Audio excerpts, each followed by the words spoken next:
Aujourd'hui, de nombreuses collectivités territoriales utilisent du bio-GNV pour faire rouler leurs transports en commun comme les bus. Mais d'où vient ce bio-GNV et comment le produit-on? Il y a deux façons de fabriquer du bio-GNV, par pyrogazéification ou par méthanisation. Aujourd'hui, on va s'intéresser à la technique de la méthanisation. Nous nous sommes rendus à l'usine de méthanisation Métamoly à Saint-Denis-sur-Coise, située dans les monts du Lyonnais. Ici, la fabrication de biogaz provient pour les 3/4 de déjections d'élevage, car nous sommes sur un territoire rural qui regroupe un grand nombre d'exploitations agricoles moyennes. Dans l'usine de méthanisation, les déchets issus de l'agriculture, tels que les déjections animales, et des déchets alimentaires des collectivités comme les cantines, sont introduits dans les digesteurs, puis remués, brassés et chauffés à 37 degrés, température à laquelle les bactéries naturellement présentes dans la matière digèrent les déchets et produisent du biogaz. Le biogaz devient ainsi du biométhane, un gaz renouvelable. Comment ça fonctionne ici?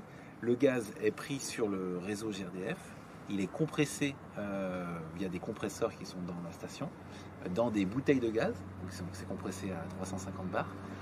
Et ensuite, ce gaz-là qui est compressé, on le met dans les véhicules, donc par un échange de pression entre 350 bars et dans le véhicule 200 bars, on remplit en l'espace de temps de 5-6 minutes son réservoir de gaz.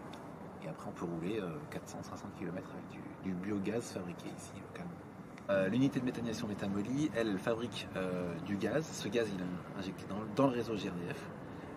Effectivement, on se situe à 100 mètres de l'unité de Métamoly, donc on est sur le trajet quelque part du réseau de gaz. Alors cette station, elle fournit principalement les transporteurs de voyageurs. Il y a des camions, il y a des véhicules particuliers aussi, des véhicules d'entreprise qui se rapprovisionnent aussi ici. Depuis septembre 2020, le démarrage, il y a une vraie augmentation de l'utilisation de cette station, principalement pour les transporteurs. Et puis des entreprises du bâtiment aussi qui s'équipent avec des véhicules biogaz.